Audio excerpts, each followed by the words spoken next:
Hi, it's Heather Clayton Staker at Ready to Blend. I want to talk to you about the importance of blended learning arcs. Many teachers are familiar with the flipped classroom and the station rotation, relatively common models of blended learning. Less familiar, perhaps, with the flex model of blended learning. And yet, the flex model is gaining a lot of attention these days, partly because, just as its name implies, it's highly flexible. It helps teachers toggle and students toggle more easily between face-to-face instruction and remote learning. And so that flex model has some real advantages. And so let's look at it from the student's point of view. How do you set up a flex model? There's four key modalities that a student experiences. At the beginning of the arc is the group discussion, an opportunity to connect with the community, be inspired, and be equipped for the work sprint ahead. The next modality is that independent work sprint, when the learner would access their content and instruction from an online platform. That online platform is critical because that's what allows the flexibility for the student to get the right lesson at the right time in the right place for them. The next key modality is the collaborative project or game, where the learners connect together and complete something that helps them hone their communication skills, creativity, collaborative skills, and communication skills.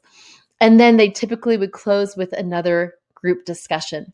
That arc can happen not only on a weekly basis, but also on a daily basis or even on an hourly basis, as perhaps the class starts with a group discussion, launches into their collaborative or independent work sprint, and then ends with a group discussion.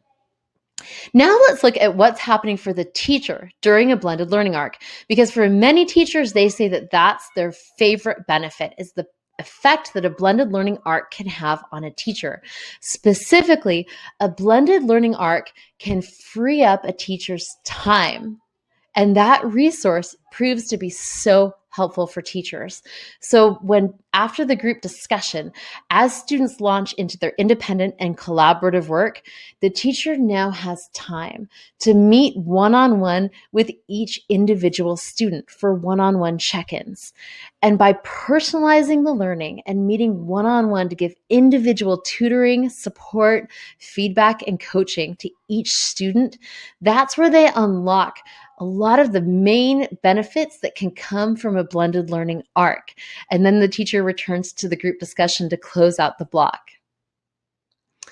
In this micro-credential, we'll be talking about how to set up group discussions, independent work, and collaborative work so that those modalities are in place and in your schedule. And then you'll have the opportunity for those key one-on-one experiences. In other micro-credentials in this micro-endorsement, Foundations of Blended Learning, you'll be able to focus on the one-on-one modality specifically and really make it A+. In this micro-credential, you'll be focusing on the other modalities, building them into your schedule so that you have the opportunity to move forward with those crucial one-on-ones and really personalize and connect with your learners in a way that will unlock their potential.